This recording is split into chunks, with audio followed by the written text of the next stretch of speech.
What if I told you that the most devastating betrayal you can experience isn't really about your partner? That the affair, the lies, the secret life were never truly about the other person. That might sound impossible. It might even sound insulting. When your world has been shattered by infidelity, the pain is so personal, so visceral, it feels like an attack on the very core of who you are. But today, we're not going to stay on the surface. We're going to go deeper. We're going to look beneath the rubble of the broken trust and ask the questions that truly matter. Why does this happen? Why does it hurt in a way that nothing else does?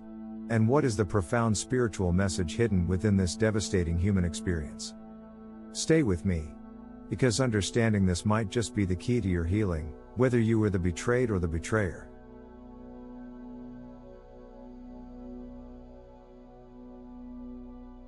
Let's start with the pain. We have to honor the wound before we can understand it. When you discover an affair, it's not just a crack in the relationship. It is a tear in the fabric of your reality. The person you built a world with, the person who knew your vulnerabilities, your history, your private jokes, has been living a double life.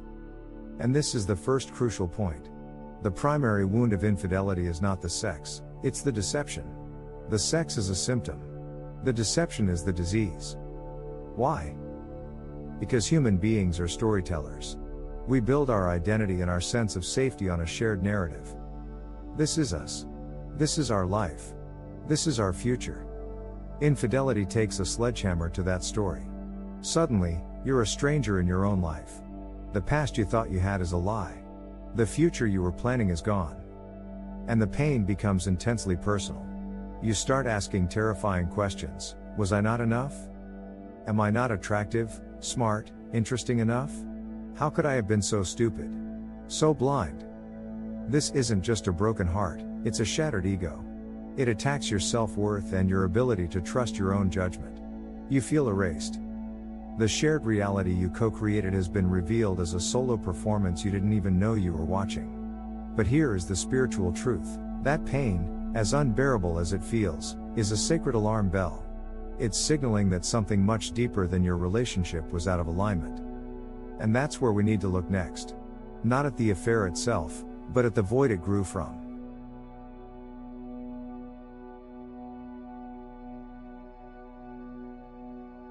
Why do people cheat? The easy answers are lust, boredom, opportunity. And those things can be triggers. But they are never the root cause. And before we go any further, I need to be absolutely clear. To understand the cause is not to excuse the action. The pain that was inflicted is real, and the responsibility for that pain lies fully with the person who broke the trust. Our goal here is not to absolve, but to illuminate the origin of this crisis. Spiritually speaking, infidelity is almost always born from a profound inner emptiness. It is a symptom of a soul in crisis. The person who cheats isn't running towards someone new. They are running away from themselves. Think of it as the hunger of the ghost. The person feels a deep, gnawing void inside. A lack of vitality, a loss of identity, or a feeling of being unseen. For example, think of an anonymous case. Let's call her Sarah. Sarah didn't feel unhappy in her marriage, she felt invisible. She had lost herself in her role as a mother and a wife.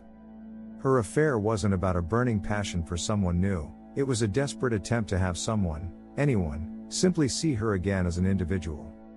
It was a misguided attempt to feel alive. And this is the pattern. The affair becomes a secret world where they can escape the person they've become in their real life.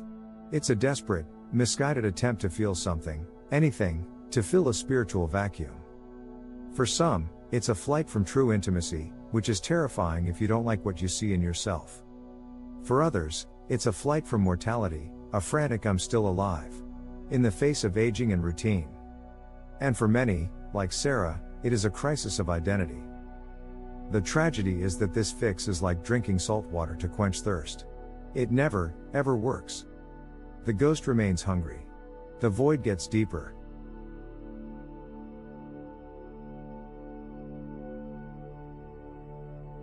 This leads us to a fundamental question. Is all this pain just because we are fighting our own nature? Is monogamy even natural? Biologically, it's debatable. We have drivers for deep bonding, oxytocin, vasopressin, that make us crave a secure partner. But we also have a drive for novelty. Biology hands us a conflict, security versus novelty. But here is where the spiritual perspective changes everything. The question isn't, are we biologically wired for monogamy? The real question is, what is monogamy for? From a spiritual standpoint, monogamy is not a prison. It is a laboratory. It is an alchemical container. Think of it this way, you can scatter your energy in 100 different directions, or you can choose to focus that same immense life force energy, your creative, emotional, and sexual energy, with one person. This choice, this discipline, creates a crucible. And in that intense heat, you are forced to meet yourself. Your partner becomes a mirror for your own unfinished business. So, is monogamy natural? Maybe not in the way sleeping is. It's a conscious, spiritual choice. It's a discipline. Infidelity is the moment someone flees the laboratory because the experiment got too real. And I'm curious to know your perspective on this. Drop a comment below right now. Do you see monogamy more as a social rule, or as a conscious spiritual practice? Let's discuss it while you watch.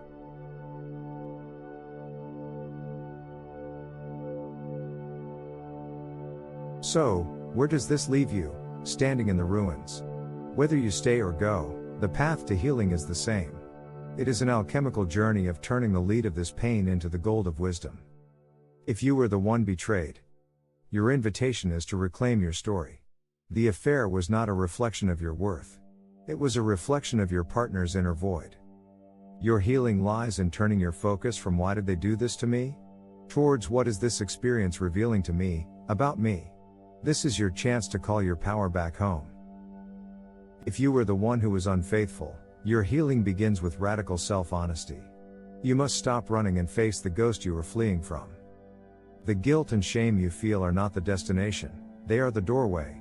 Walk through it. Until you heal your original wound, you will continue to bleed on people who didn't cut you.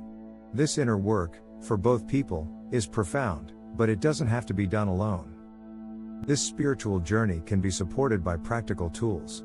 Journaling about these difficult questions can be an incredibly powerful way to bring clarity. And please, hear this, seeking the guidance of a trained therapist or counselor is not a sign of failure. It is a sign of immense courage. It's providing yourself with a safe space to navigate one of life's most difficult experiences. The ultimate spiritual truth of infidelity is this: the other person was never the solution, and they were never the real problem. The journey was, and always is, about coming home to yourself. The scar from this wound may never fully disappear. But like kintsugi, the Japanese art of repairing broken pottery with gold, it can become part of your beauty. A testament to the fact that you became stronger, not in spite of the cracks, but because of them. This is a dark night of the soul. But the dawn always comes. And in that new light, you have the chance to rebuild a life founded not on illusion, but on the hard-won truth of who you really are. Don't waste this pain. It is a sacred fire. Let it burn away everything that isn't real. Let it forge you into the person you were always meant to become. If this message resonated with you, I would be honored if you shared your thoughts. As we discussed, let me know your view on monogamy, or perhaps just one word for how this experience has shaped you. Like this video to help it find others who may be lost in this pain, and subscribe for more deep dives into the heart of the human experience. Be kind to yourself. Your journey is sacred. Your pain is not a punishment. It is an invitation.